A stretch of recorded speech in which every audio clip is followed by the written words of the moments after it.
Bora, Marcos, vamos dar lugar. Levante a mãe da glória, da glória, da glória, da glória. Vamos receber o pastor Marcos Feliciano dando glória a Deus.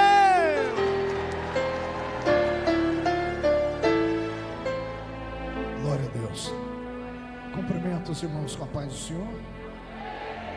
Cumprimento os irmãos com a paz do Senhor. Quem está feliz com Jesus nesta manhã, encontre uma pessoa bonita do seu lado e dê um sorriso para ela. É uma alegria poder regressar a Duque de Caxias, principalmente aqui nesta igreja do meu amigo particular, esse homem que é um apóstolo, pastor Edinaldo. Muito obrigado pelo convite, pelo carinho, pela confiança, principalmente porque nesses dias há uma parceria desta igreja com o maior encontro missionário do mundo, que é os Gideões Missionários da Última Hora. Aqui nesta manhã, muito bem representado pelo pastor Melquisedeque. O meu sonho é ter um bigode igual ao seu ainda. É que tudo que eu faço vira polêmica, então só não deixei o bigode ainda por causa disso. Mas daqui uns dias eu vou criar coragem. Pegue na mão de quem está do seu lado, aperte a mão da pessoa com carinho até ela falar aleluia. Pentecostal que não faz barulho está com defeito de fabricação, não é? Vamos orar? Pai, nós te exaltamos e te glorificamos. Daqui a alguns minutos os que entraram tristes neste lugar saltarão de alegria. Os que vieram se arrastando vão voltar para suas casas voando nas asas de um novo tempo. E antes que eu comece a ministrar a sua palavra, cerque esta igreja com a sua glória. E num raio de 5 quilômetros onde houver um demônio alojado, eu dou a estes demônios segundos para sumirem daqui, porque se não sumirem, serão queimados pelo poder da sua glória que aqui será manifesta. Rasga os céus sobre este lugar nesta manhã, e envie do céu para a terra uma comitiva de anjos. Que estes anjos desçam trazendo brasas de fogo nas mãos, comecem a esparramar estas brasas entre nós, e onde houver um crente batizado com o Espírito Santo, pega ele nesta manhã, Jesus, e mostra o caminho da verdadeira adoração. Fala conosco, Senhor, em o nome de Jesus teu Filho. E a igreja que crê diz amém. No seu assento, aplaudindo a Jesus porque Ele é bom.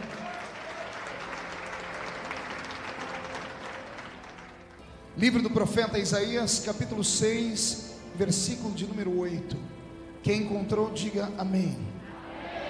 Quem não encontrou, peça socorro. Ajuda o irmão a achar aí. Isaías está no Velho Testamento, capítulo 6, versículo de número 8.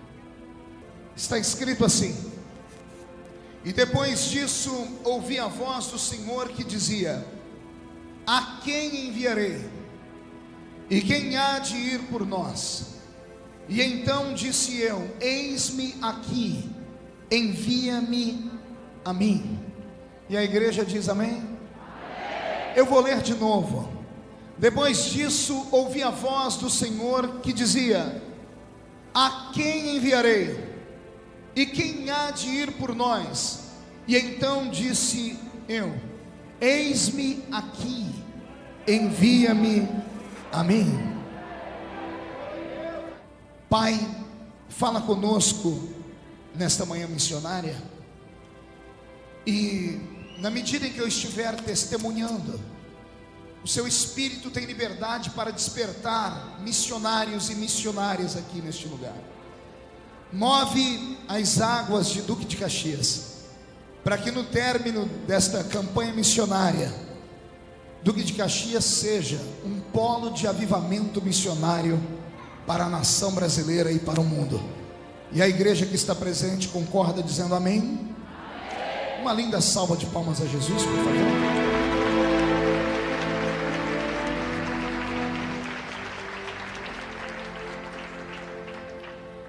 Quem não tem lenço, prepare a manga da camisa ou a ponta da gravata, que nós vamos receber um batismo de quebrantamento aqui nesta manhã. Os poucos minutos que eu tive para meditar acerca desta manhã missionária me foram muito emocionante, porque aprouve ao meigo Espírito de Cristo me fazer lembrar de que foi em uma manhã missionária como esta que nasceu dentro deste homem que aqui está uma chamada linda, brilhante, divina, angustiante e sofrida. Todavia, eu faria tudo de novo se preciso fosse. E o Senhor falou comigo: ao invés de pregar nesta manhã, ao invés de dissertar teologicamente com o meu povo, conte para eles o testemunho da sua chamada. E depois deste testemunho, o Senhor me disse: vou eu levantar outros. Vou eu levantar outros com a mesma unção e graça que eu te dei. Alguém se candidata ao cargo aqui? Então dá mais um grito de glória, só para eu sentir que o povo está. Sua igreja será abençoada nesta manhã, porque uma das coisas que eu quase não conto ao redor do mundo é a minha história. Eu sou filho de uma lavadeira, filho de uma mulher simples, que até os dias de hoje, no século 21, no ano de 2011, não sabe ler e nem escrever. E tenho um orgulho muito grande de ser filho da dona Lúcia, porque é uma mulher valente, uma mulher querida, uma mulher guerreira, uma mulher que, como todas as mulheres e também homens, passa por dificuldades, enfrentou os reveses da vida e com maestria e ajuda de Deus, hoje bate no peito de orgulho, dizendo: Deus olhou para minha casa. Imagine você que no princípio da minha vida eu não tive tantas oportunidades de sobrevivência como alguns que estão aqui têm.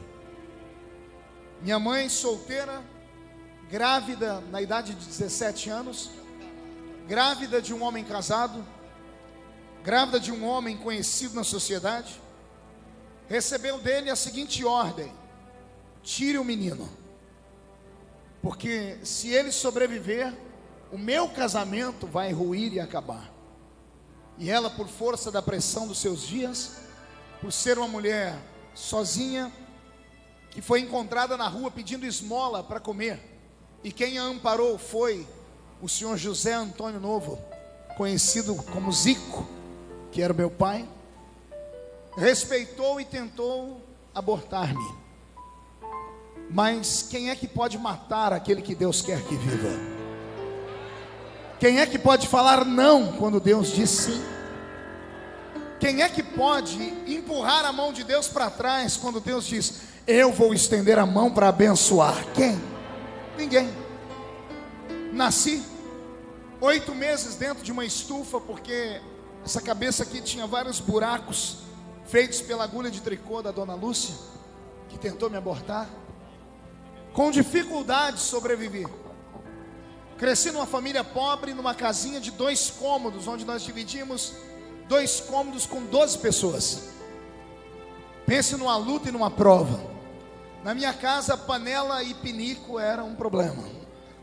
Cada hora um estava num lugar. E no meio de tanta pobreza, de tanta miséria, tudo que eu via, ouvia, me fazia sentir.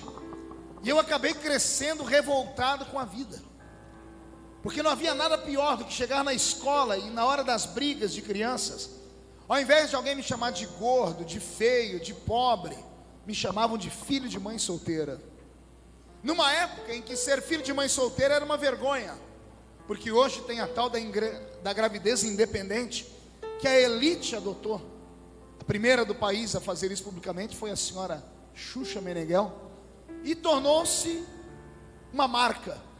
Então hoje já não é mais vergonha saber que a filha do seu vizinho é mãe solteira. Somente no baixo clero é que isso é visto. A sociedade já não se importa mais. Mas há 38 anos, quando eu nasci, a vergonha e o vexame era tão grande que minha mãe não conseguia emprego nem para poder cuidar de criança dos outros, exatamente porque ela era mãe de um menino que não tinha pai. Aos 9 anos de idade, ou melhor, aos 6 anos de idade, de 6 para 7 anos de idade, eu morava no meio do centro de um quarteirão. Haviam 2 corredores que davam para entrar na minha casa, pelo quarteirão da entrada e pelo quarteirão da saída. A 100 metros, ou 100 e poucos metros, tinha a paróquia Cristo Rei. E todos os domingos, eu acordava antes da família inteira, no meio do ninho, porque eram 12 deitados no chão, na cama, ou naquilo que nós chamávamos de cama. E eu acordava ouvindo a batida do sino da igreja. E a batida do sino fazia disparar o meu coraçãozinho de criança. Até que um dia eu acordei com um sino batendo, mas o sino não fazia din-dom. O sino fazia Marco, Marco, Marco. E como criança eu me levantei, coloquei uma roupinha rota, um chinelinho havaiana, não acordei ninguém em casa. Saí e fui até a paróquia Cristo Rei. Sentei-me lá atrás nos bancos, uma menina, eu era pequeno, sofria de inanição para ajudar. Eu não entendia nada que o padre Ângelo, que era o pároco daquela congregação, falava, mas o meu coraçãozinho de criança sentia tudo. Ali nasceu a chamada do missionário. Então eu venho hoje dizer às pessoas que quando Deus quer fazer, Ele faz. E não interessa onde a pessoa esteja. Minha família não tinha afinidade nenhuma com o movimento evangélico, nem com o cristianismo pentecostal. Eu jamais colocaria os meus pés em uma igreja evangélica, se antes eu não tivesse me apaixonado por Deus na igreja católica. Então no catolicismo romano eu conheci Jesus. E eu me lembro que nesta manhã, enquanto o padre pregava, ele ainda pregava em latim para ajudar, eu não entendia nada. Eu ficava olhando para as paredes, e nas paredes da igreja tinham as imagens da via da crucificação. E lá na frente, atrás dele, tinha uma imagem de quase 3 metros de um Cristo pendurado. E aquela imagem bateu no meu coração com pena, porque mesmo como criança eu já sabia o que era dor e o que era sofrimento. Naquele dia, quando a missa terminou, as irmãs que cuidavam da igreja não sabiam onde eu morava, não sabiam quem era minha mãe. Eu, quando criança, muito criança, travei, não conseguia falar com ninguém. Me levaram para a casa das mulheres que cuidavam da igreja católica. Virou um tumulto na rua da minha casa, porque minha mãe achava que eu tinha sido sequestrado ou roubado por ciganos. Até que alguém me reconheceu e me levou em casa. E as mulheres da igreja chegaram na minha mãe e falaram: não bata nessa criança, porque ela é especial. Esse menino tem vocação. Ele vai ser um grande padre e vai dar muito orgulho para a família. Dali então, eu comecei a frequentar a igreja católica. Com 7 anos eu já fazia catecismo, ou começava a aprender um pouquinho do catecismo. E aos 9 anos de idade, fui o primeiro menino do estado de São Paulo, na época, a fazer a crisma. Me crismei aos 9 anos de idade. Aos 9 anos de idade, eu recebi emprestado a Bíblia da patroa da minha mãe, que era espírita kardecista. Porque para fazer catecismo eu tinha que ter uma Bíblia, nós não tínhamos dinheiro para comprar. E ela me emprestou a Bíblia Ave Maria, capa azul. Como garoto prodígio, eu sempre fui muito inteligente, para a honra e glória do Senhor. Eu decorei, ou melhor, eu devorei a Bíblia inteira, de capa a capa. Com 9 anos de idade, eu já tinha lido a Bíblia toda. E não era como essa Bíblia que você tem aí. Era uma Bíblia que tinha 7 livros a mais, que nós não temos no cânon sagrado da Bíblia, João Ferreira de Almeida, que são chamados de livros apócrifos. Nascia ali uma vocação. O primeiro contato que eu tive com o movimento evangélico foi com a Dona Maria, a mãe do Tom. Tom era um menino, meu vizinho, que chamava-se Everton, e a gente chamava ele de Tom. A irmã Maria era uma dessas crentes do cabelo comprido, cheio do Espírito Santo, assembleiana roxa, até o tutano dos ossos. Não sabia falar muito bem, mas pensa numa mulher que orava, pensa numa mulher que tinha autoridade sobre demônios. E todas as vezes que ela me via com a Bíblia, Ave Maria, indo para a igreja católica, ela me chamava e dizia: onde é que você vai? Eu disse: eu estou indo para a igreja. E ela falava para mim: Jesus tem um plano na sua vida. Eu disse: é por isso que eu estou indo na igreja. Ela não se conteve, até que um dia ela me chamou e disse: vem cá que eu vou te mostrar o que é a verdadeira fé. E ela abriu um livro que tinha um monte de imagens do fim do mundo. Veja só, uma evangélica chamou um menino católico e me mostrou um livro dos Testemunhos de Jeová. Você está entendendo ou não?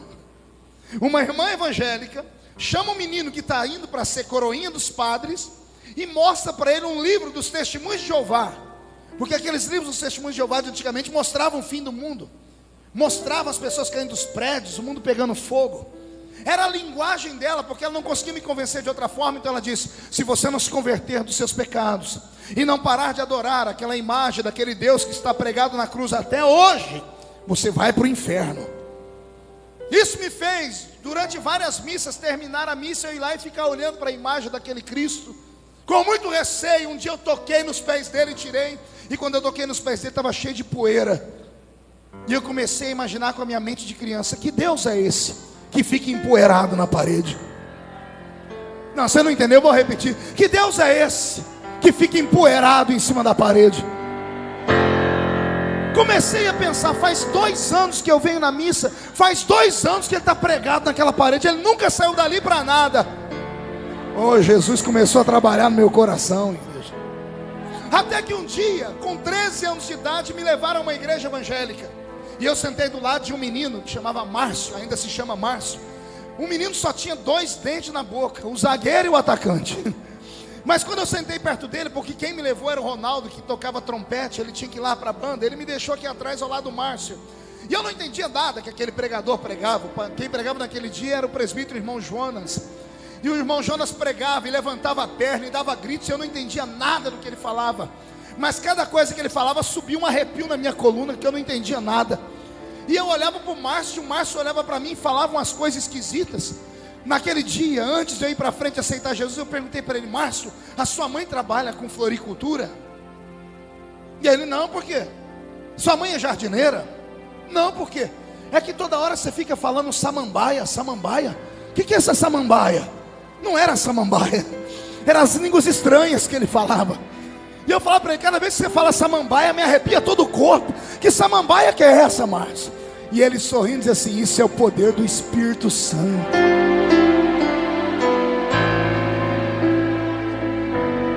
Ah, que saudade, já estou ficando emocionado, oh, coração bobo. Uma quinta-feira à tarde, meia dúzia de gente na igreja. Quando Jonas terminou de pregar e fez o apelo, eu nem sabia o que era apelo. Lá vem o Ronaldo, da frente da igreja, deixou o pistão e veio até onde eu estava. Um menininho desse tamanho. Ele disse: você quer aceitar Jesus como Salvador? Eu disse: o que eu tenho que fazer? É só ir lá na frente. Aí eu falei: mas minhas pernas não querem andar, está travado, eu estou tremendo. Ele disse: eu te ajudo. Quando eu comecei a caminhar pelo meio da igreja, meu coração foi abrindo. Eu dobrei o joelho chorando. Naquele dia eu recebi o batismo no Espírito Santo. Vou explicar. Eu não recebi o batismo com o Espírito Santo. Eu recebi o batismo no Espírito Santo. Como assim, pastor? Todos os crentes de todas as igrejas do mundo, quando se convertem de fato, são batizados no Espírito Santo. Lembra do batismo no Espírito? Quando Jesus olhou para aquela mulher do poço de Samaria e disse: se eu te der as minhas palavras e elas ficarem em você, vai nascer aqui dentro uma fonte de água viva, que vai jorrar para a eternidade. A fonte nasceu e começou a brotar pelos olhos, e aquelas lágrimas converteram o coração do menino. E ali eu me entreguei à fé evangélica. 2 semanas depois estava eu numa batalha, pergunte qual, querendo ser batizado com o Espírito Santo. Me ensinaram todas as fórmulas possíveis. Mandaram eu jejuar, eu jejuei. Mandaram eu subir um monte, eu subi. Mandaram eu parar de pecar, eu parei. Mandaram eu parar de olhar para a televisão e eu parei. Mandaram eu parar de colocar short, eu parei. Eu fiz tudo o que mandavam e não recebi o batismo com o Espírito Santo. 2 meses e 1 semana batizado nas águas. A última chance. Alguém me disse: Jesus pode queimar você com o Espírito Santo quando você sair das águas. Jejuei 3 dias e fui para o batismo. Para minha frustração, Jesus não me batizou naquele dia. Saí das águas triste, frustrado. Começou a criar aqui dentro uma dúvida. Eu disse: será que Ele não quer me batizar? Será que eu não mereço? E graças a Deus por essa dúvida, porque isso me fez estudar. E o estudo que eu aprendi se tornou um ensinamento para crentes no mundo inteiro. Porque me ensinaram errado. Pergunte por quê. Só respondo se todo mundo perguntar. Tem Tem gente que pensa que recebe o batismo com o Espírito Santo porque merece. Tem gente que acha que pode comprar o batismo com o Espírito Santo jejuando e orando. Tem gente que acha que merece o batismo com o Espírito Santo porque é santo. E o batismo com o Espírito Santo não é para pessoas que merecem, não é para pessoas que podem, não é para pessoas que fazem tudo que a igreja manda. O batismo com o Espírito Santo é um revestimento. É um o quê? Não ouvi, é um o quê? Se é um revestimento, quer dizer que a pessoa já está vestida. O batismo com o Espírito Santo não é uma vestimenta, é um revestimento. O crente é vestido quando ele aceita Jesus como Salvador. Eu fui vestido pelo Espírito Santo no dia que eu aceitei Jesus, quando eu chorei. Mas agora eu precisava do revestimento. E o revestimento não é para quem é forte, porque o forte não precisa de revestimento. Quem é que usa blusa de frio? Quem sente frio. Você já pegou um dia muito frio no Rio de Janeiro, que é raro? Alguém andando de camiseta regata pela rua e do outro lado alguém usando uma blusa de lã. Por que aquele que usa camiseta regata suporta o frio e o outro não? É porque ele é mais forte. Ele está vestido com a camiseta regata, mas o que é fraco, além da camiseta, está revestido com um paletó. Eu comecei a entender que batismo com o Espírito Santo não é para quem merece, é para quem precisa. Não, você não entendeu, vou repetir. Eu descobri que batismo com o Espírito Santo não é para crente santarrão, não é para crente que julga a vida dos outros, não é para crente que acha que é mais santo do que Jesus. Batismo com o Espírito Santo é para crente que entrou aqui nessa manhã se arrastando, dizendo: Deus, eu não mereço estar aqui, mas eu não tenho para onde ir se não for aqui. E é aí que Jesus batiza com o Espírito Santo.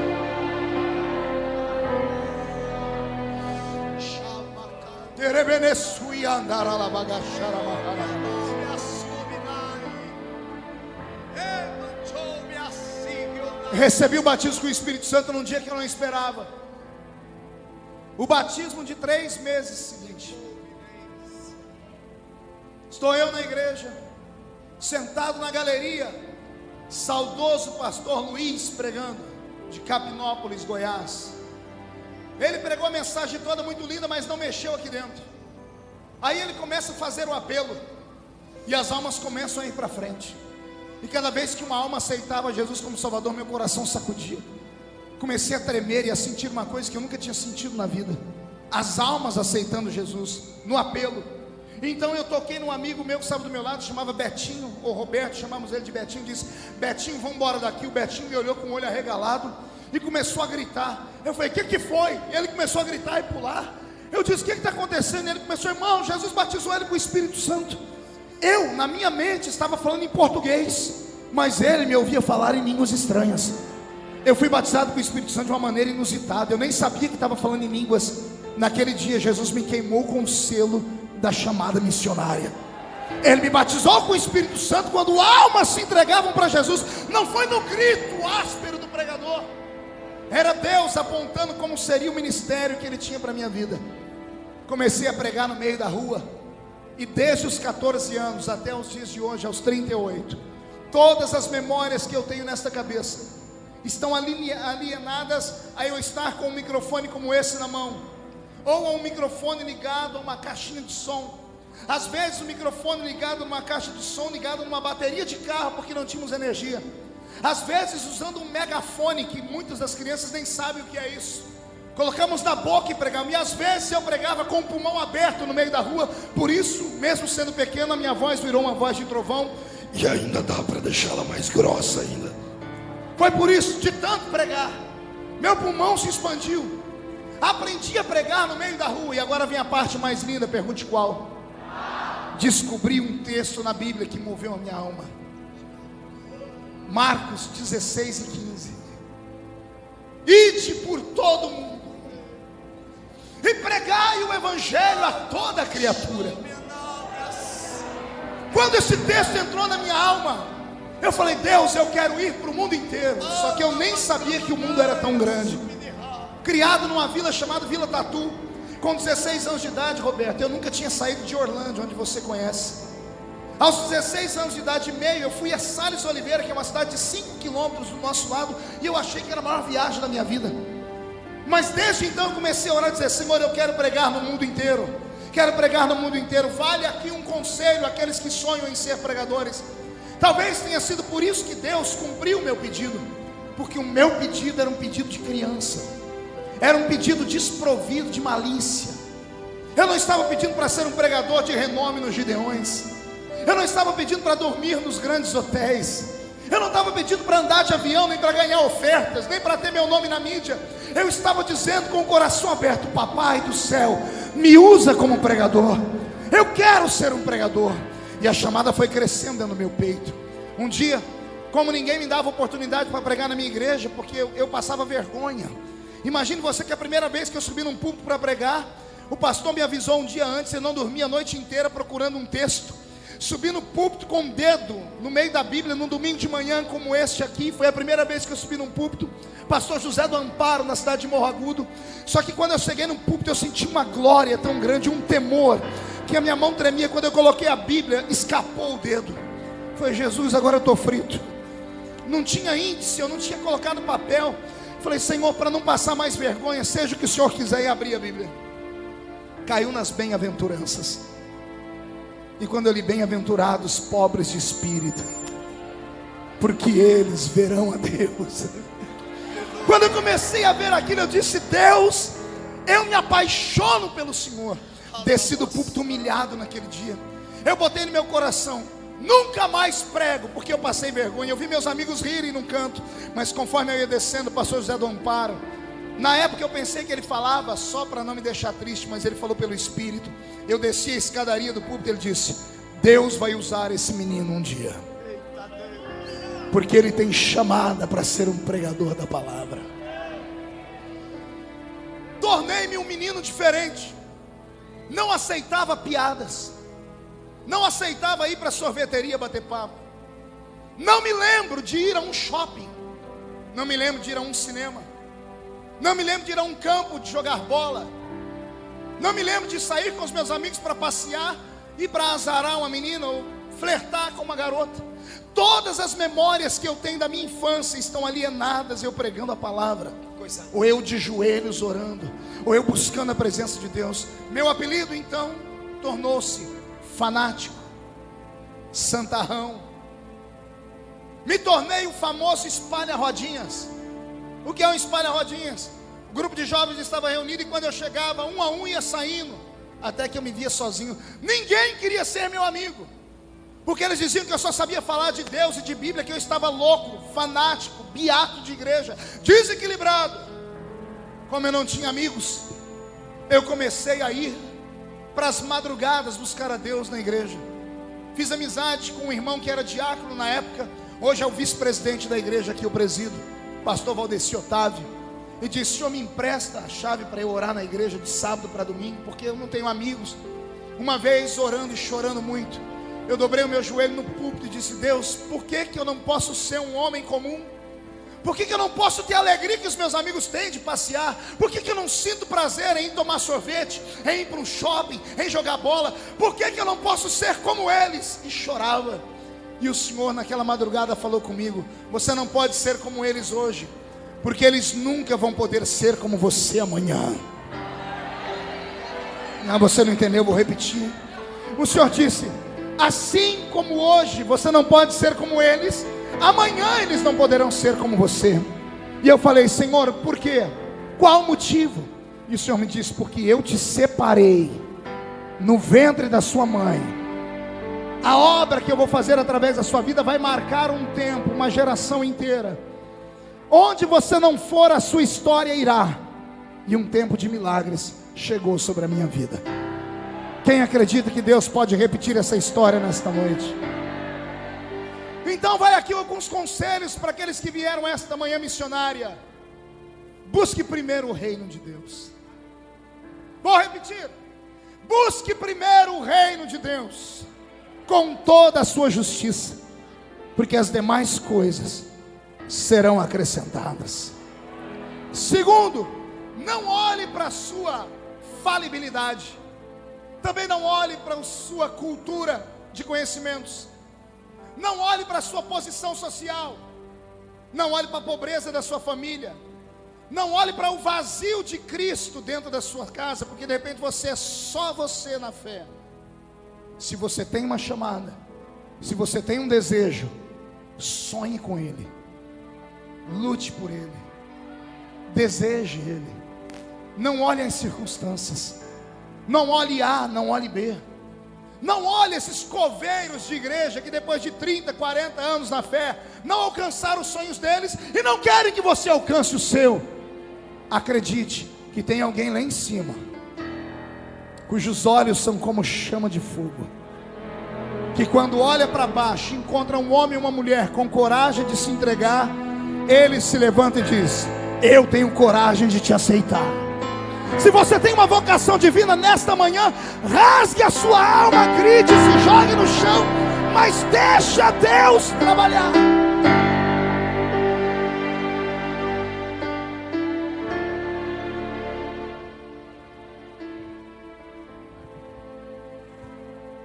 (16 anos de idade) me apaixonei por uma visão divina. Pergunte qual? Sonhei com um país chamado Romênia, que fica no noroeste da Europa. Meu coração quase saltou pela boca quando Deus me revelou esse país.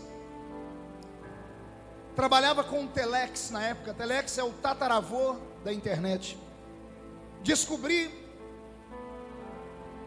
os locais onde a Romênia tinha um escritório no Brasil, as embaixadas, e mandei para eles e-mails dizendo que eu queria conhecer, e-mails não, Telex, perguntando a eles como conhecer mais sobre o país, sobre a língua, e recebi livros dos consulados. Recebi uma fita, decorei uma frase que mal sei o que significa, em noroeste da România. Estava lá na fita, só para eu pegar o sotaque. Peguei o livro e comecei a comer o livro, e li sobre Bucareste, a capital. Dias depois chega na minha mão um LP, um compacto. O nome era Torturado por Amor a Cristo. Reverendo Richard Wurmbrand, um homem que veio ao Brasil anos depois dar testemunho da sua pregação. Eu não pude ir vê-lo em São Paulo, mas os amigos que foram vê-lo disseram que ele não pregou com a boca. Ele tirou a camisa no púlpito e diante de 40 mil pessoas mostrou as cicatrizes que ele recebeu do regime comunista da Romênia, por ser um pastor dentro daquele país. 14 anos presos, longe da esposa. Assistiu à morte do filho dele em loco. Como eles não conseguiam matá-lo, arrancaram as unhas da mão e dos pés dele por várias vezes. Puxaram a língua dele, deixaram a língua dele esticada por mais de meia hora, com um prego furado em uma madeira. Queimavam ele. Nas noites frias da Rússia, tiravam ele de uma água quente e colocavam ele no gelo. Antes dele entrar num estado de hipotermia, ele voltava para o calor. A prova máxima foi quando trouxeram o filho dele, e um soldado romeno disse: vão matar o seu filho. E quando ele estava a ponto de negar Jesus e caiu de joelhos, o filho dele se solta do soldado, corre e diz assim: papai, não negue Jesus. Se me matarem, já já a gente se encontra lá no céu. Aquilo testificou da minha chamada. Eu disse: é para esse lugar que eu quero ir, Jesus. E um dia peguei um imbornal. Quem conhece imbornal aqui? Imbornal é uma sacola feita de pano, que a gente colocava marmita para ir para a roça, porque eu apanhava laranja, algodão e café, e trabalhei no corte de cana. Coloquei dentro daquele imbornal uma Bíblia rota e velha, vesti meu chinelinho havaiana e bati na porta da casa do pastor José Bispo dos Santos, que já dorme no Senhor. Um baiano arretado, bravo que só. E ele disse: o que tu quer aqui, menino? Eu disse: eu vim falar para o senhor da minha chamada, porque o senhor é o meu pastor. Ele sentou no sofá e disse: me fale da sua chamada. E desde criança eu sempre fui muito expansivo, Melquisedeque. Sempre falei com paixão, como se estivesse atuando em um teatro. E fui falando. Quando me viu, eu estava em pé na sala dele pregando, dizendo: vou falar para os romenos que Jesus ama eles, pastor. Quando eu disse isso e terminei, ele se levantou e disse: acabou? Eu disse: sim, senhor. Eu disse: sente aí, porque agora você vai ouvir um par de verdade. Ele olhou para mim e disse: onde você mora? Eu disse: na Avenida D, número 516, na Vila Tatu. Ele disse: quem é seu pai? Eu disse: eu sou Zico. Ele mora com você? Eu disse: não. Você tem como provar que ele é seu pai? Eu disse: não, porque no meu RG não tem o nome do meu pai. Hoje eu não apresento mais meu RG, apresento a minha carteira de deputado federal. E os amigos podem ler aqui na minha filiação. Qual o nome que está escrito aqui, companheiro, na filiação? Lúcia Maria Feliciano. Qual o nome do pai? Não tem. Só tem o nome da minha mãe. Pode filmar aqui. Não tem o nome de pai, sou o famoso filho bastardo. E o pastor sabia disso. Quando eu disse para ele que eu não tinha o nome do meu pai, ele disse: você congrega onde? Eu disse: eu congrego na Vila Tatu, no salãozinho de 3 por 4 metros. Os membros do salãozinho são ricos. Eu disse: todo mundo corta cana. E o pastor disse: então esquece obra missionária na Europa. Obra missionária só para filhos de pastor rico, de igreja gigante, de capitais. Obra missionária só para filhos dos americanos dos olhos azuis que tem dólar. Você nasceu no meio do mato, congrega numa igreja pequena, numa cidade sem expressão. Você mora em Orlândia, acorda para a vida. E eu comecei a soluçar e chorar. Ele me abraçou e disse: é melhor eu ver você chorar agora do que chorar amanhã frustrado. Eu me levantei para ir embora. Ele me fez um pedido: não conta para ninguém, porque senão você vai fazer com que os outros moços e moças sonhem com a obra missionária também. Você é muito eloquente, Marco. Eu não prometi, por isso que eu estou contando aqui. Naquele dia eu cheguei na minha casa de 2 cômodos. O nosso quarto, o que nós chamávamos de quarto, dava para o meio de um pasto. A janela de madeira pesada, fechada com a tramela. Quem conhece tramela aqui? Tem gente com um pezinho na roça também. Eu abri aquela tramela. Eu era muito pequeno. Minha mãe tinha uma máquina de costura Singer, daquela que você tinha que dar partida nela aqui e ficar bombeando aqui com o pé. Quem conhece máquina de costura assim? Como eu era pequeno, eu não atingia a altura daquela janela. Eu subi em cima dessa máquina e abri a minha Bíblia num outro texto que eu tinha me apaixonado. Só que eu não conseguia ler. Pergunte por quê. O versículo não existia mais na Bíblia. Pergunte por quê. Porque todas as noites, depois que Jesus me falou da Romênia, eu chorava em cima dele. Eu pegava minhas lágrimas, não tinha marca-texto, e eu marcava o versículo até que rasgou a Bíblia. Eu abri a Bíblia e mostrei para o céu. E falei: aqui está escrito: a quem enviarei? Quem há de ir por nós? E eu disse: eis-me aqui, Senhor, envia-me a mim. Fechei a Bíblia e comecei a gritar com Deus, dizendo: o Senhor é mentiroso. Porque aqui não está escrito que tem que ser filho de homem rico para fazer obra missionária. Aqui não está escrito que tem que ser famoso para fazer obra missionária. Aqui não está escrito que tem que ser americano para fazer obra missionária. Aqui o Senhor está perguntando quem quer ir, e eu estou dizendo: eis-me aqui.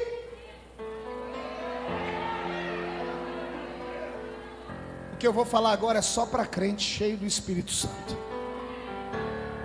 O céu foi fechando. O céu ficou cinza. Trovões anunciando uma forte chuva. No meio dos respingos de água, mais trovões. E no meio dos trovões, relâmpagos. E eu ouvi a voz de Deus no meio dos trovões. A mesma voz que falou comigo na igreja católica. O Senhor disse para mim: eu não preciso de passaporte. Eu não preciso de dólar. Eu não preciso de igreja rica. Eu só preciso de alguém que sonhe. Você não entendeu? O Senhor disse: eu só preciso de um sonhador. Foi lá na minha infância que Deus me deu a frase que se tornou uma das frases mais faladas no meio evangélico, que abriu um tempo novo até para os hinos. Depois que eu preguei em Camboriú a mensagem O Sonho de José, e o Senhor me fez lembrar da frase e eu contei ao mundo: sonhe e ouse sonhar, você nunca irá além dos seus sonhos. Eu acreditei, ignorei tudo que falaram para mim. Ignorei os que me perseguiam, os que me chamavam de fanático, e até o meu pastor que disse que eu não tinha chamada. Como não me deixavam pregar em Orlândia, Eu comecei a ir para os cultos de congregações na região. Eu pegava um ônibus na rodoviária e ia para as cidades onde eu sabia que tinha cultos de mocidade, sem ser convidado. Chegava e sentava nos bancos com uma gravatinha de crochê, uma bibliazinha no banco e orando para me darem uma oportunidade. Como culto de mocidade, na maioria das Assembleias de Deus não é bem frequentado, sempre que chega alguém ele tem uma oportunidade. E aí eu comecei a pregar. Foi aí que eu comecei a desenvolver o meu talento. Aprenda uma coisa nesta manhã: se você não acreditar em você, ninguém vai acreditar. Eu vou repetir: se você não acreditar na sua chamada, ninguém mais vai acreditar. Se eu fosse você nesta manhã, eu sairia deste calabouço da vergonha, eu sairia desta caverna da solidão, eu ignoraria esse sentimento de inferioridade, eu agarraria os demônios que falaram no seu ouvido que você nunca vai ser ninguém, esfregaria a cara deles no chão, porque quem viver verá. Eu repito, quem viver verá onde Jesus ainda vai te colocar. Se tem alguém que acredita que a sua história ainda não acabou, dê um pulo para cima e um grito de glória.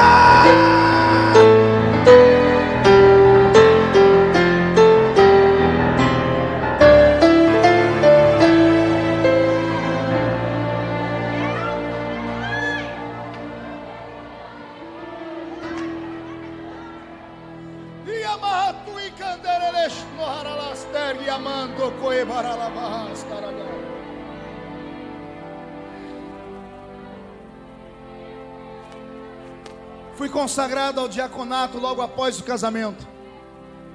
Casei-me com uma mulher santa, a quem eu devo tudo que eu tenho e tudo que eu sou. Minha eterna namorada, a quem eu respeito e sou apaixonado por ela, a irmã Edileuza, que me deu 3 lindas filhas, Karen, Kathleen e Camille, que são a cara do pai. Mas o cabelo puxou para a mãe, graças a Deus. O cabelo das meninas é liso.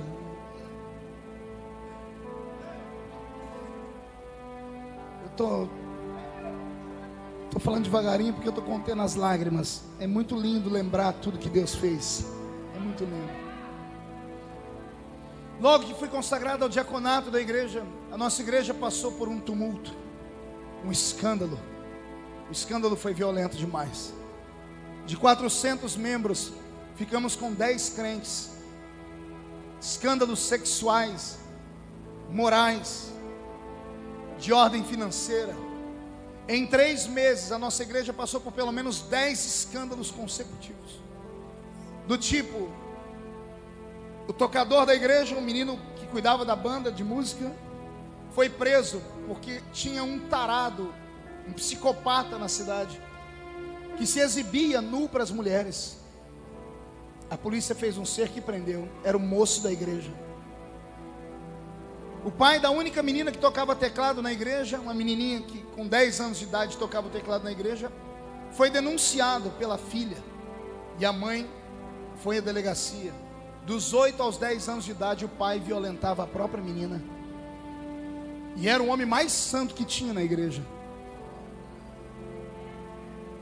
2 presbíteros desceram do púlpito por causa de mulheres. Um menino da igreja foi pego na rua mantendo relações com um cachorro. Um espírito maligno desceu sobre a igreja, sobre a cidade.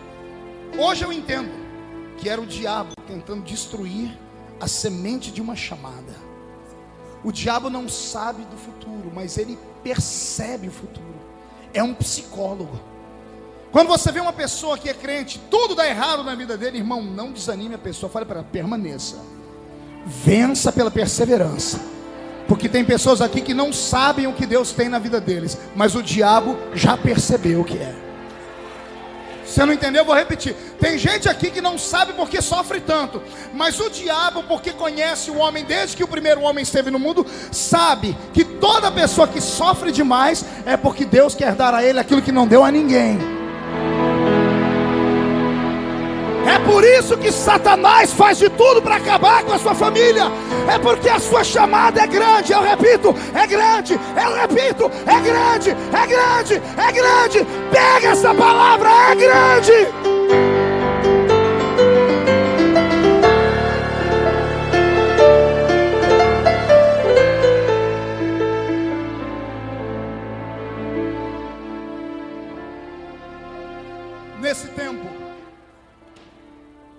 recebi o novo pastor que veio pregar, um pastor do Nordeste.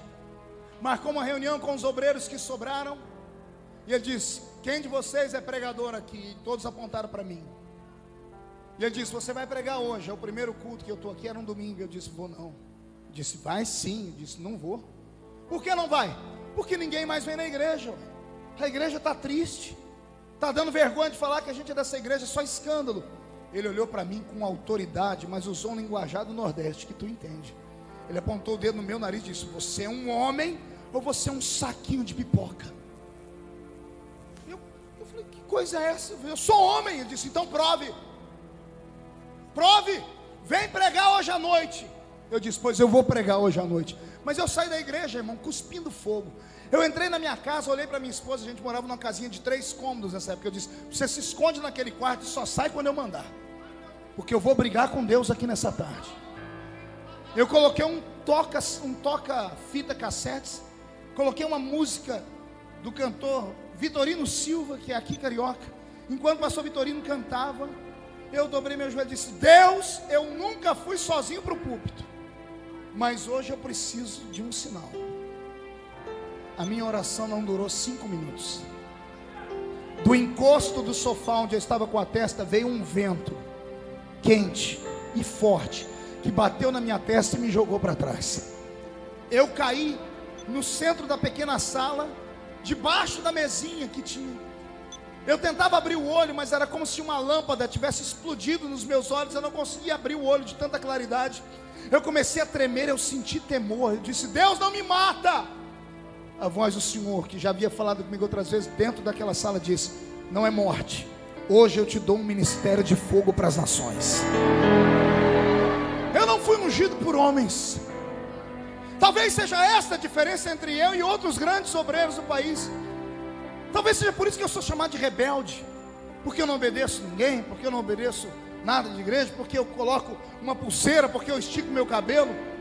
Eu devo satisfação àquele que me ungiu, e aquele que me ungiu não estava na horizontal, estava na vertical. Foi ele que me ungiu.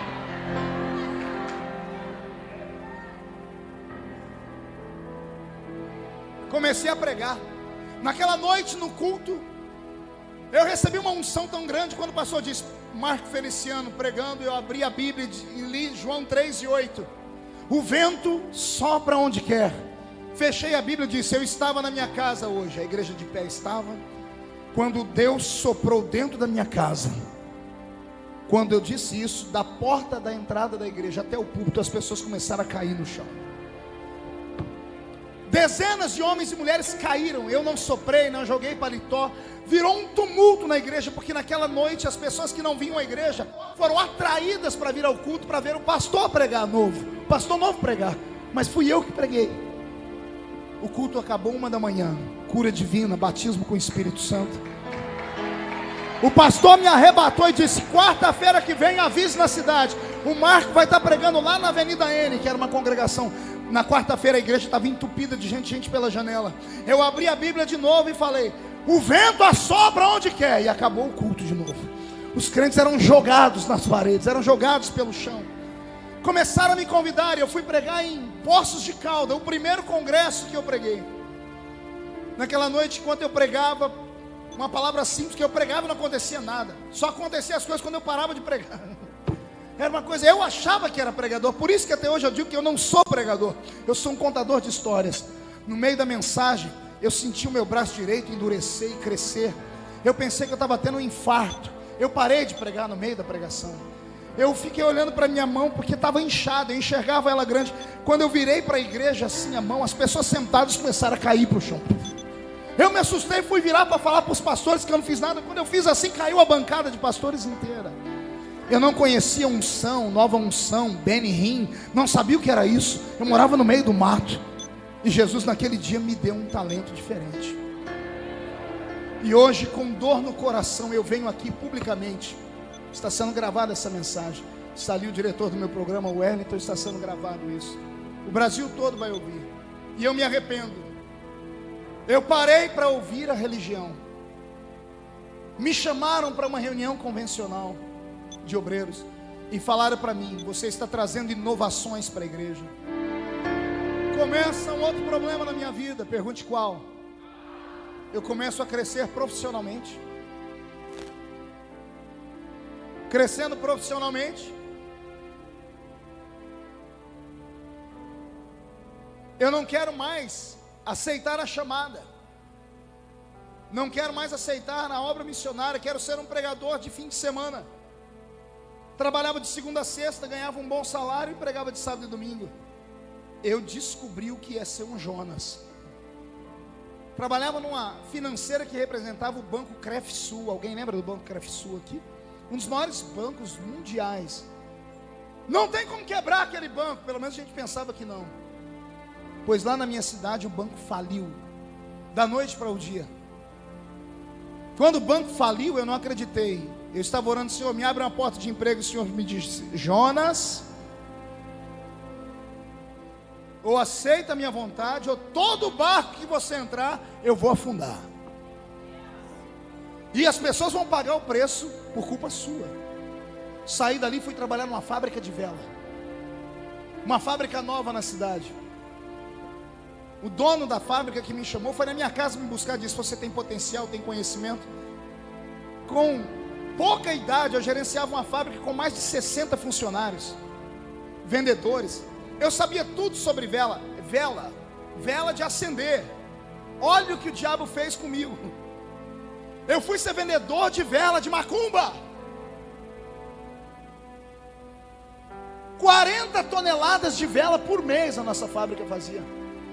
Eu fui negociar com um dos maiores mercados que vendem além do varejo, no atacado, que era Adriano Coselli de Ribeirão Preto. Vendi para ele a cota inteira da fábrica. Sabe o que é 40 toneladas de vela? Irmão, haja morto para morrer, para acender tanta vela. Haja terreiro de macumba para ter tanta vela. Um dia entra dentro da fábrica um pai de santo, aqui do Rio de Janeiro. Reconheci pelo pé. Guardei a minha credencial de crente, porque eu não posso perder o cliente. E ele está comprando velas. E quando eu vi o cheque Rio de Janeiro, eu disse: o que o senhor veio fazer do Rio de Janeiro? Aqui no Rio de Janeiro não tem fábrica de vela? Ele disse: tem, mas não tem uma fábrica igual a essa. Falei: por quê? Porque a sua vela é feita de maneira artesanal. A sua anilina, eu li a embalagem, é uma anilina que vem importada da Alemanha. A sua parafina é da Petrobras. O fio que vai no meio da sua vela vem da melhor fábrica de poliéster do Brasil. É embalada à mão em celofane. A sua vela é a melhor. Eu disse: e por que o senhor veio aqui? Eu disse: porque as minhas entidades merecem o melhor. Não entendeu não? Ele disse: as minhas entidades merecem o melhor. Por isso eu saí do Rio de Janeiro para vir aqui em São Paulo pegar a vela, porque os meus guias vão receber a melhor vela do Brasil. Estava eu lá, um homem com chamada vendendo vela. Quando ele foi saindo, ele olhou para mim e profetizou, disse: você vai receber uma proposta. Dentro de um mês você vai ser chamado para ser sócio dessa fábrica. Abraça essa sociedade, porque você vai transformar essa fábrica na maior fábrica da América do Sul. Meu olho brilhou, falei: vou ficar milionário. Olha, eu acreditando na profecia da boca de um demônio. Estava fraco, com chamada, com unção, mas eu negociei os meus dons com a igreja. Eu pensei no dinheiro, no bem-estar da minha família. Os 2 donos da fábrica morreram numa noite só, num acidente de carro. A fábrica se manteve 6 meses. Jesus disse: vem para a minha obra, eu fecho essa fábrica. Faliu a fábrica. E eu não fui. Entrei na Intel, indústria de terminais elétricos, a segunda maior empresa da minha cidade. Departamento financeiro. Falei: estou estabelecido, o maior salário da cidade. Quando eu estou na empresa, 1 ano e 8 meses, a empresa entra em falência. Concordata. A sociedade acordou com a manchete no jornal: Intel pede concordata. Mais de 1.500 empregos diretos numa cidade de 30 mil habitantes. Representa quase 30% da sociedade. A cidade estava quebrando. E o Senhor disse: vai ficar aí até quando, Jonas?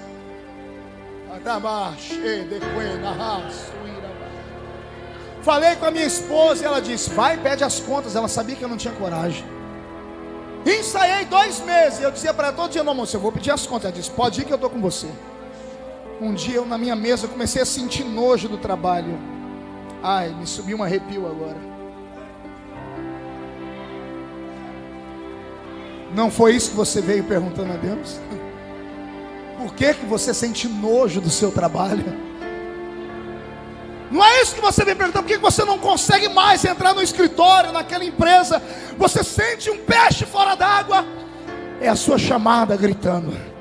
É o Espírito Santo dizendo: chegou a hora. Vou repetir: chegou a hora. Chegou a hora. Eu levantei da mesa onde eu estava e fui lá na sala do diretor financeiro. Problema: o diretor financeiro era um ancião das Testemunhas de Jeová e amava o meu trabalho. Eu sentei para ele e disse: senhor Roberto, eu vim aqui pedir as contas. Ele: por que, Marco? Não tem motivo. Ele disse: não, a empresa está passando por uma situação difícil, mas ela se levanta, é só uma concordata. A concordata é para levantar a empresa. Eu disse: senhor Roberto, eu sou o culpado dessa concordata. Ele olhou para mim e disse: como? Eu disse: o senhor não vai entender. Ele disse: tenta explicar. Eu disse: eu tenho chamada missionária, senhor Roberto. Eu sou crente, o senhor sabe. Ele disse: sei.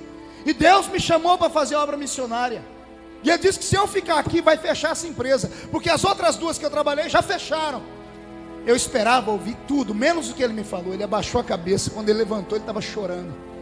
Ele disse: eu sou testemunho de Jeová e nós também temos missionários. Eu sei quando alguém sente uma chamada. Ele olhou para mim e disse: com dor no coração, eu vou assinar a sua demissão, porque eu não quero segurar um homem de Deus aqui dentro. Você consegue reconhecer isso? Consegue imaginar um homem de uma religião contrária à nossa ser obrigado a se curvar e dizer: Deus tem gente que é especial, Deus tem uns xodós. Eu vou fazer o que se você é um xodó dele? Eu não podia estar aqui nessa manhã, eu estou cansado. Eu quase pedi para ele: me deixa ficar em casa. E o senhor dizendo: vai para o culto. Falei: senhor, mas não vai ter ninguém. O senhor disse: quem precisa estar lá vai estar. Eu preciso responder a alguns que têm chamada missionária. Está na hora de Deus aflorar a sua chamada. O seu ministério vai nascer. Vai nascer. Mão direita para o céu, chacoalhe a sua mão. Coloque no ombro de alguém, por favor. Chacoalhe a pessoa até ela ficar irritada e diz: está entendendo? Chacoalhe de novo, diga: é para isso que Deus te trouxe aqui. Chacoalhe, chacoalhe, chacoalhe, diga: é para isso que Deus te trouxe aqui. Pelo amor de Deus, eu estou mandando, sacode. É para isso que Deus te trouxe aqui, para sacudir a sua chamada, para sacudir a sua história.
Era meio-dia,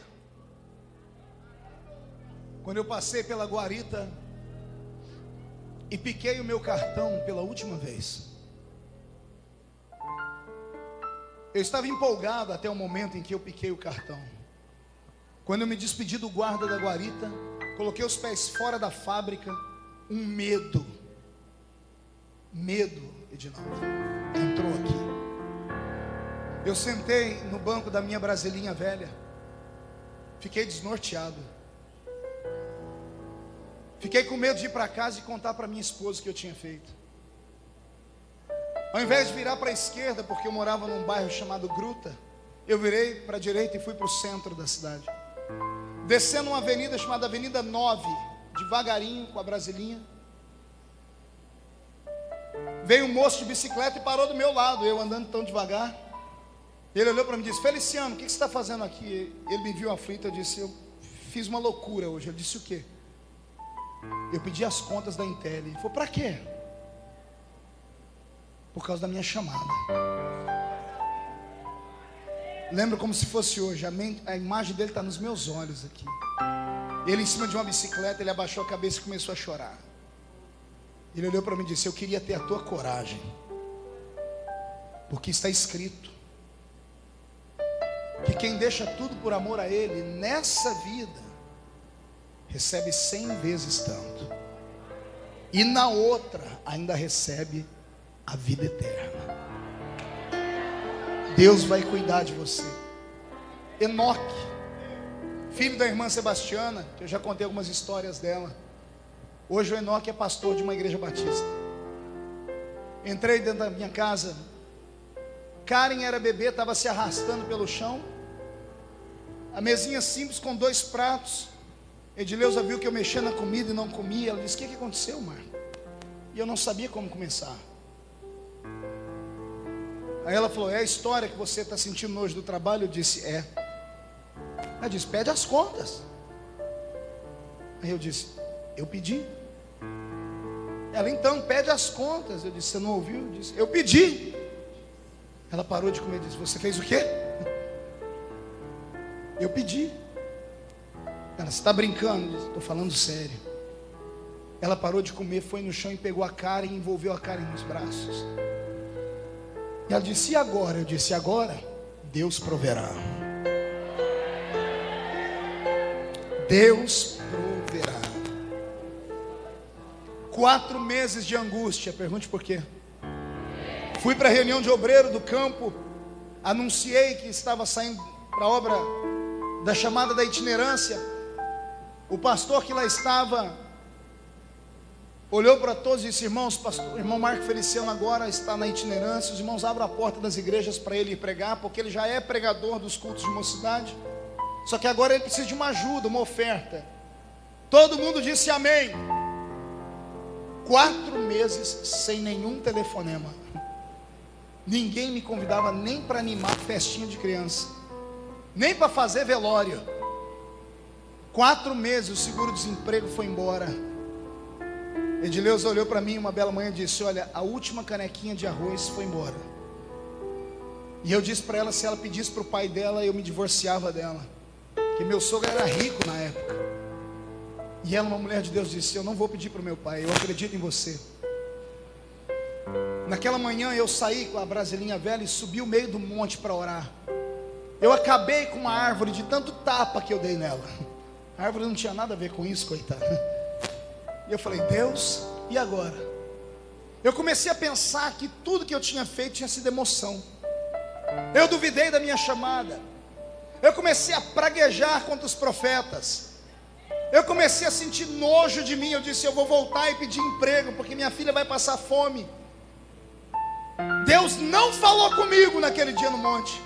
Eu saí de manhã, orei até a tarde, antes de escurecer. Quando eu vou entrando na minha casa, entrei pela cozinha. A mesa da cozinha estava cheia de sacolas de supermercado. Ao invés de eu ficar feliz, eu entrei gritando: Edileuza, eu falei para você não pedir para o seu pai. E ela chorando disse: não foi o pai.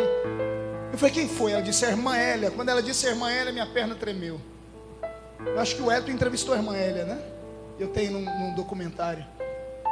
A irmã Hélia era uma mulher abandonada pelo marido, ou viúva, não me falha a memória agora, mãe de 4 filhos desviados, e trabalhava num emprego de doméstica.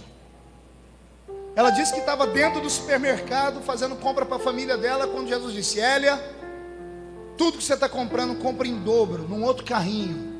Para quem, senhor? Para Marco Feliciano.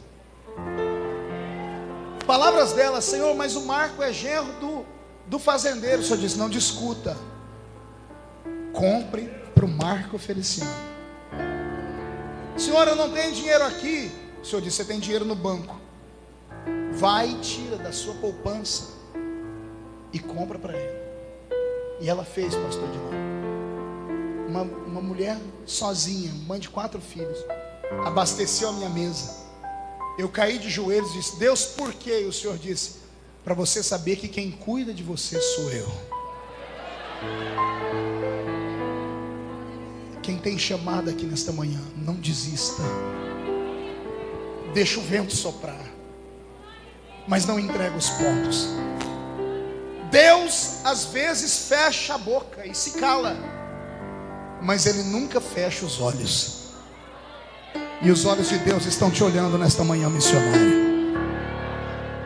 Se você acredita na sua chamada e o vento está soprando muito forte, eu só tenho um conselho para você: usa o lenço, a manga da camisa, a ponta da gravata e derrama as suas lágrimas, mas não abandona a tua chamada. Vai chegar o tempo em que Deus vai te exaltar. Vai chegar o tempo em que todas as lágrimas serão enxugadas dos seus olhos. Vai chegar o tempo em que todo desprezo será aplaudido pelo tempo da exaltação.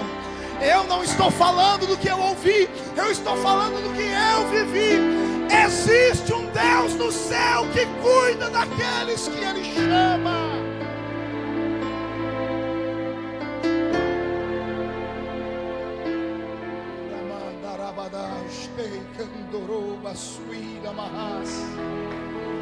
Revana sui candreveles novera bagacheria macarra.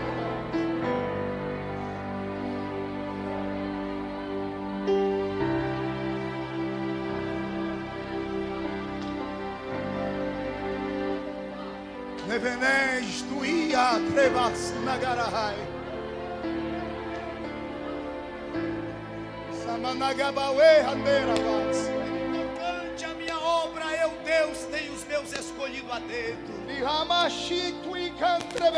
Preparei o teu coração, homem, para te trazer neste recinto. Porque olhando para ti, força alguma, tu possui a capacidade. Mas na entrada neste recinto, tu disseste: Deus, fale comigo neste lugar. E eu enviei o meu servo de tão longe para dizer e proclamar a ti que é chegado o tempo. Darei a ti mais unção da palavra e o meu espírito de intimidade, e tu viverás tempos de glória na minha presença. Tu andarás sobre lombos de cavalos espirituais e entrarás dentro de uma esfera que tu não conheces, onde somente eu com poucos homens no mundo posso entrar. Não são todos que podem conhecer o estado de graça da eficiência que tenho. Dentro dos mistérios e de prova sombra de quente e de place agudo eu idioma. De come chobe tuple suminivia. Compro sobre fox de plécia. O que tenho eu o poder de fazer. De canto de quebra-oprácia. E quando quero fazer, não peço opinião a homens. Sai de santo de conversa. Por isso entrego um rolo nesta manhã. De que nem se de sombra e de faz. Porque a obra missionária clama por ti. Ande compra sobre aquele povo não vai morrer. Eles vão viver. Porque eu te chamei. Agora glorifica o meu nome. Assim diz o Senhor dos Exércitos.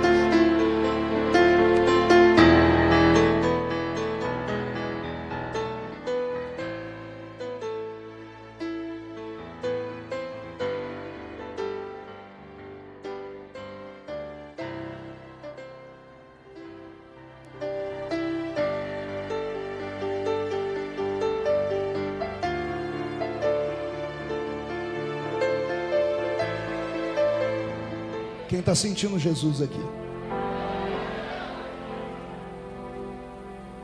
Deus abriu uma porta em Campinas, depois desses 4 meses de luta. Num culto, estou pregando, vejo entrar pela porta da igreja um moço amparado por 2 pessoas arrastando os pés. No fim da mensagem, de surpresa, alguém sobe ao púlpito marchando e toma o microfone da minha mão. E eu me assustei, mas senti temor. A igreja entrou num desespero de glória, se é que você entende essa linguagem. Ele pediu silêncio e disse: os irmãos me conhecem. Eu estava no hospital hoje para morrer. Meningite aguda. Meus nervos não respondiam mais e minha língua não funcionava. Meu pai foi ao hospital e disse o médico para ele: vai morrer na casa do seu pai. E meu pai disse: ele vai sim, mas não é nessa casa desse pai. Eu vou levar meu filho na igreja hoje, na casa do Pai do céu, e Deus vai responder. Ele disse: enquanto o pastor pregava aqui, eu estava lá no banco, babando e com os meus nervos travados, quando eu olhei do meu lado e vi um homem de fogo. E o homem fez assim para mim, colocou a mão na minha cabeça, disse o moço. E o fogo que saiu da mão dele desceu pela cabeça, foi aos pés e voltou. Quando voltou, veio estalando os meus nervos. Eu dei um salto, estou aqui de pé, curado, disse o moço. Me tornei o pregador da região de Campinas por 1 ano a fio. Pregava toda semana em Campinas, Hortolândia, Sumaré. Campinas, Hortolândia, Sumaré, porque tinha muitas congregações. Eu era o pregador do milagre do fogo. Jesus foi abrindo as portas.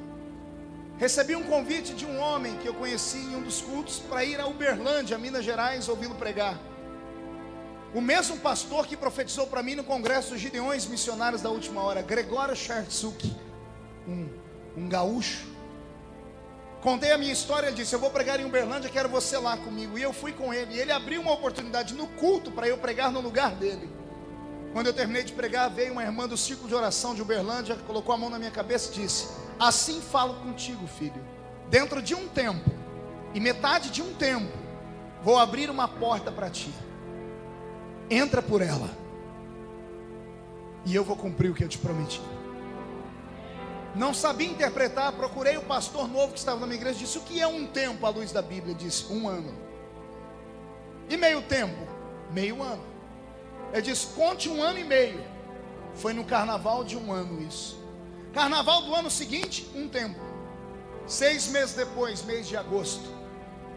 Só que no carnaval do ano seguinte, eu estava pregando em Curitiba, ou numa cidadezinha próxima a Curitiba, e entra pela porta da igreja um grupo da antiga rádio Marumbi, que não pertencia aos Gideões ainda por completo.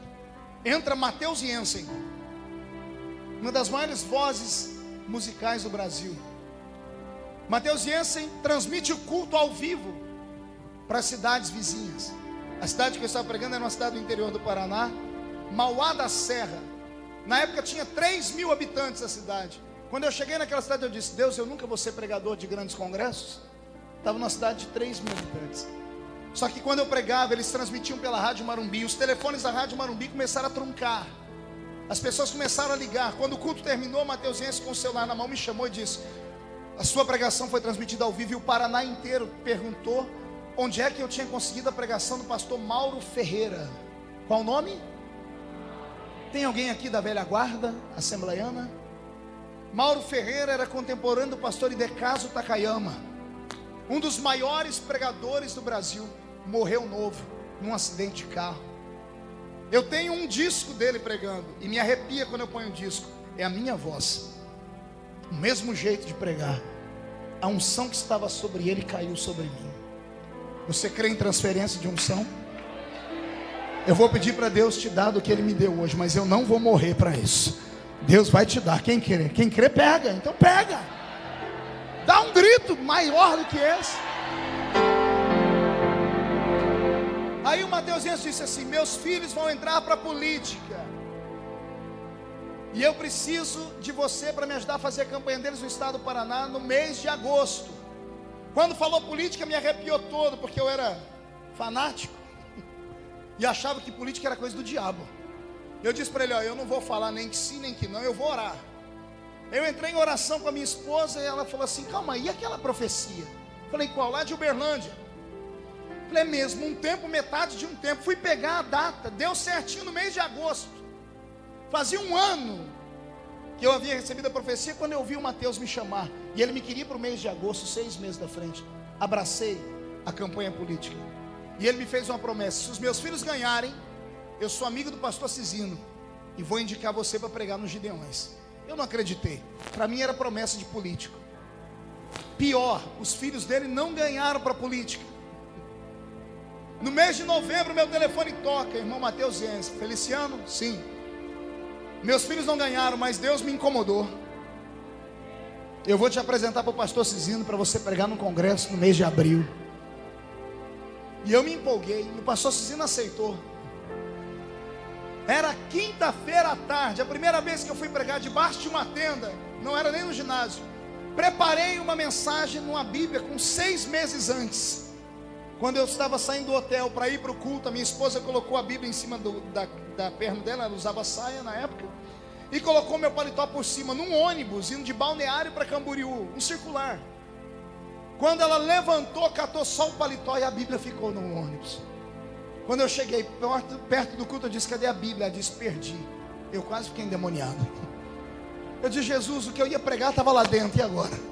O esboço estava lá dentro. Foi por isso que eu aprendi a pregar sem esboço. Eu nunca mais preguei com esboço na vida. Aí eu falei com o pastor Isaías, que hoje está na Argentina, ou no Chile. Ele disse, pastor Isaías, eu perdi a Bíblia que eu ia pregar. Ele disse, aí daí?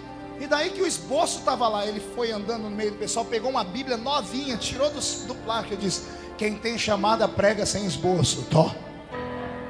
E eu preguei em cima de um tablado de 2 metros por 2 metros e 50 centímetros do chão. E Deus derramou a glória dele naquele lugar. No mesmo congresso, na tarde, fui pregar e preguei a mensagem: os 4 poderes que lutam pela vida de um missionário. No ano seguinte eu volto e prego a mensagem: o sonho de José. E do sonho de José para cá, são 67 países do mundo, mais de 1.600 cidades do Brasil. Tenho um programa de televisão já há muitos anos, escrevi mais de 18 livros, tenho uma escola de teologia, fundei um ministério, nossa igreja tem 2 anos, nós temos hoje mais de 5 congregações em apenas 2 anos, fui eleito deputado federal mais votado entre os evangélicos do país inteiro, com exceção de Antony Garotinho, que também já foi candidato a presidente da república, e o Senhor tem me usado na autoridade da sua palavra, desde a minha infância. E eu estou aqui para te dizer, meu corpo carrega cicatrizes profundas. Minha alma já foi mutilada muitas vezes. Eu já fui humilhado de maneira que você jamais imaginaria. O Brito que está comigo é testemunha. Quantas vezes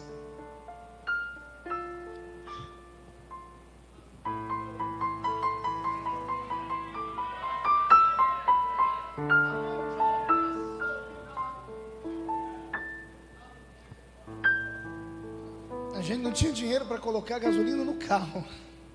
A gente abastecia o carro com cheque para 40 dias.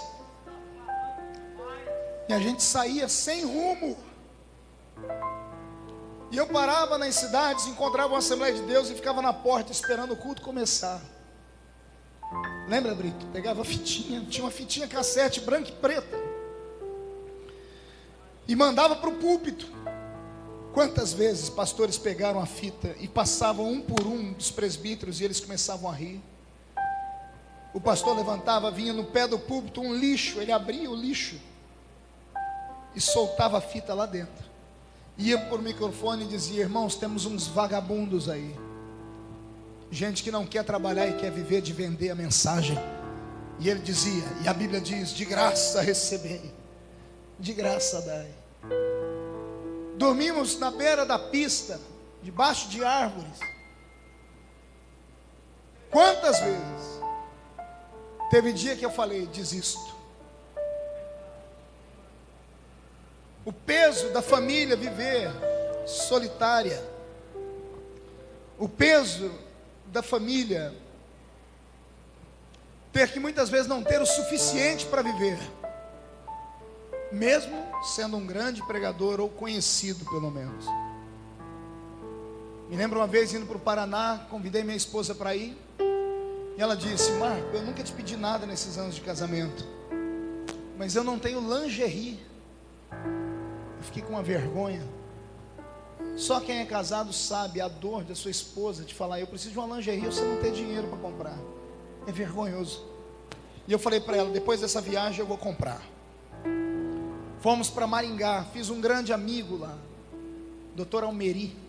O Dr. Almeri, na época vereador, me levou para a casa dele, me apresentou alguns empresários, abriu algumas igrejas para que eu pregasse.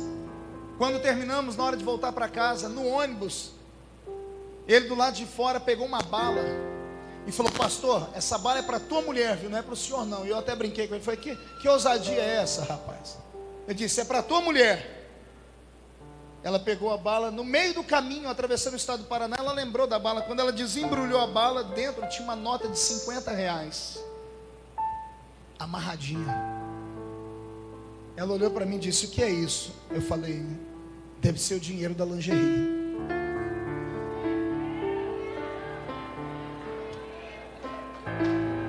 Ela começou a chorar sem parar. Ali eu ganhei uma companheira, porque até então ela reclamava das minhas viagens, porque ela ficou sozinha a vida toda.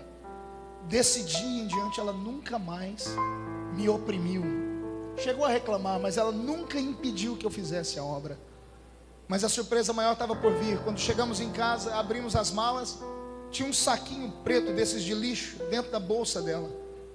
Quando ela abriu, tinha um bilhete: irmã Edileuza, é vergonhoso uma mulher presentear outra mulher com isso, mas eu estava andando quando a senhora estava hospedada na minha casa e Deus falou comigo: compre 5 jogos de lingerie para minha filha.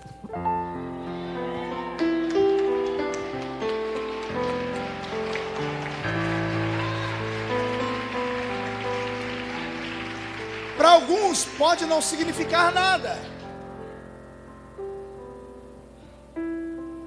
mas só Deus sabe o que aquilo significou para mim naquele dia, para minha família. E eu estou aqui hoje, nesta manhã missionária, para te dizer: não desista da sua chamada. Não abandone o barco. Não entregue os pontos. Vai chegar o dia de Deus te exaltar. Incline a cabeça, porque eu vou profetizar.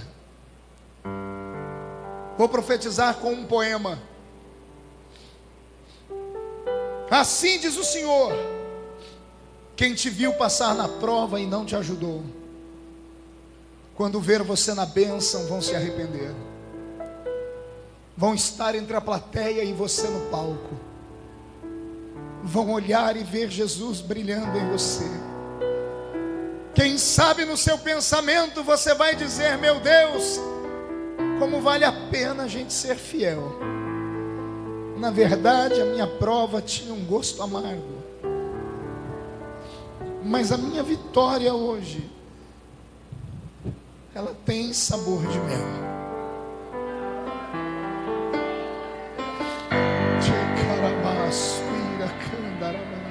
Em nome de Jesus Cristo, recebe esta palavra. De olhos fechados, eu vou fazer um convite nesta manhã. Não é um convite para pessoas comuns. É só para quem, ao me ouvir hoje testemunhar da minha chamada, ao invés de ouvir, enxergou um espelho e você se viu em mim.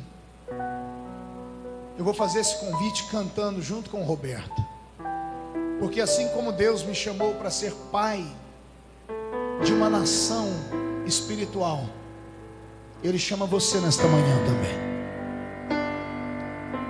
E se você tiver coragem, vai sair do seu lugar e vai vir aqui à frente, e eu vou orar pela sua vida.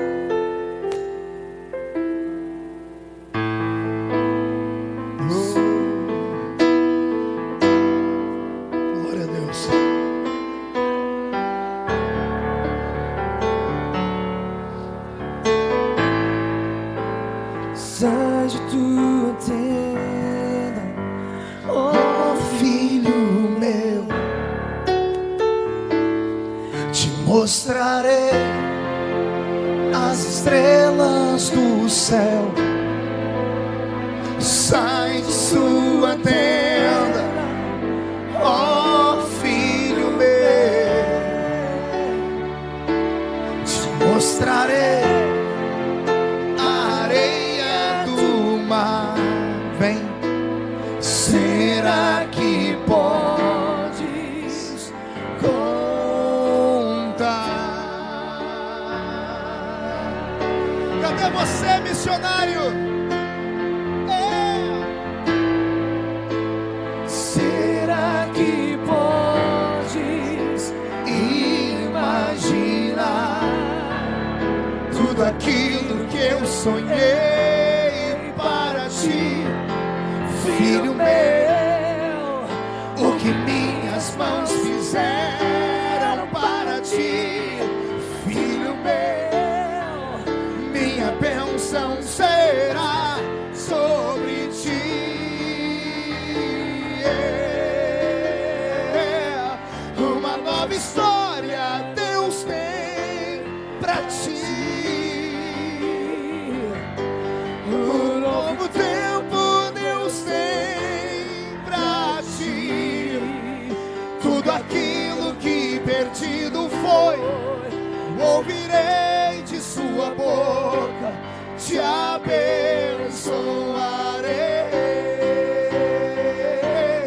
Uma nova história Deus tem pra ti, um novo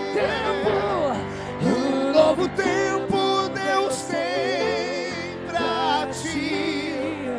Tudo aquilo que perdido foi, ouvirei de sua boca, te abençoarei.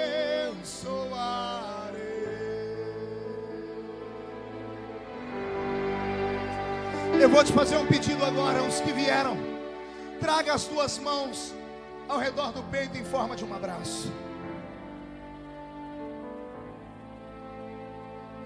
Isso, coloque as duas mãos ao redor do peito em forma de um abraço.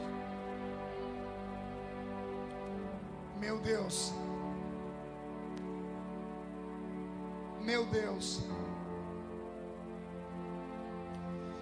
quem ora aqui é o teu servo Marco Feliciano. Eu estou envelhecendo, Pai. Eu estou cansado. Tem noites que eu não aguento, Senhor. A dor no pulmão, a saudade de casa. Eu fiz o que pude nesses anos. Agora o Senhor me leva para Brasília, para um cenário político nacional, para eu fazer a diferença lá dentro.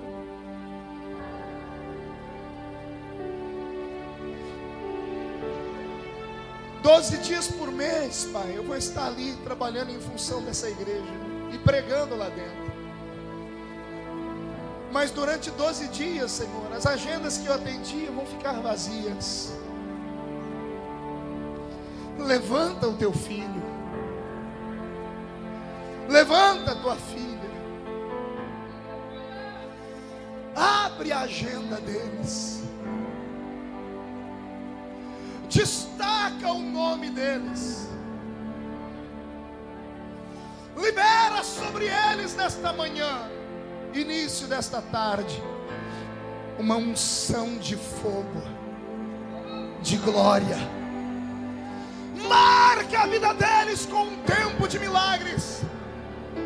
Fortalece eles para não desanimarem. Os que já estão nessa tribuna,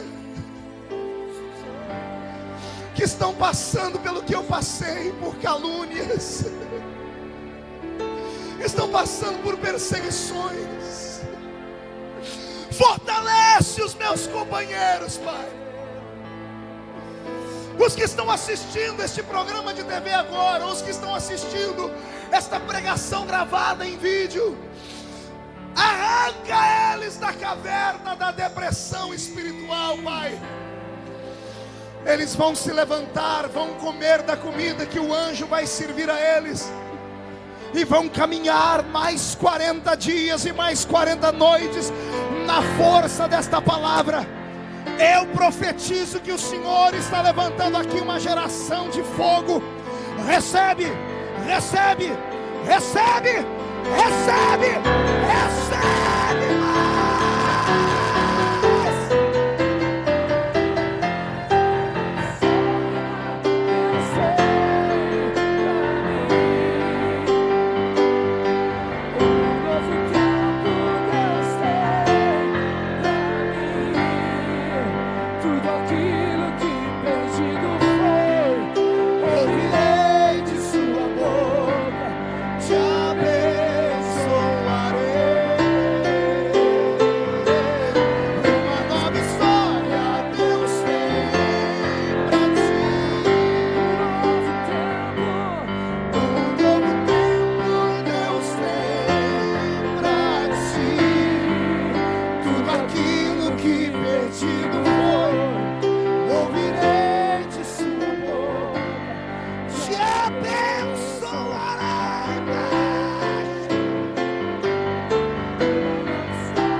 Levante a mão direita ao céu. Feche os olhos e diga comigo, em nome de Jesus: eu não vou parar, eu não vou desistir, eu vou chegar lá. Queira o diabo ou não, queira os homens ou não, queira a religião ou não, queira a minha família ou não, eu vou chegar lá. Eu ordeno todos os demônios que bloqueiam chamada, venham para a palma da minha mão agora. Feche a sua mão. Eu conto até 3, você joga no chão e pisa em cima. No 3, quando você pisar em cima, você vai abraçar 3 pessoas e vai dizer a eles: uma nova história Deus tem para ti. 1, você nunca mais será o mesmo. 1,5, sua família ainda vai sentir orgulho de você. 2, a sua igreja ainda vai reconhecer a sua chamada. 2,5, quem viver verá o que vai acontecer. 3, joga no chão, pisa em cima. Uma história Deus tem pra mim. Abrace 3 pessoas. Um novo tempo Deus tem pra mim. Tudo aquilo que perdido foi, ouvirei de sua boca, te abençoarei.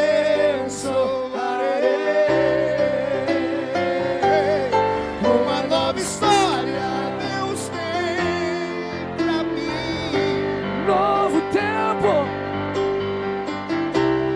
Deus tem pra mim. Tudo aquilo que perdido foi, ouvirei de sua boca, te abençoarei.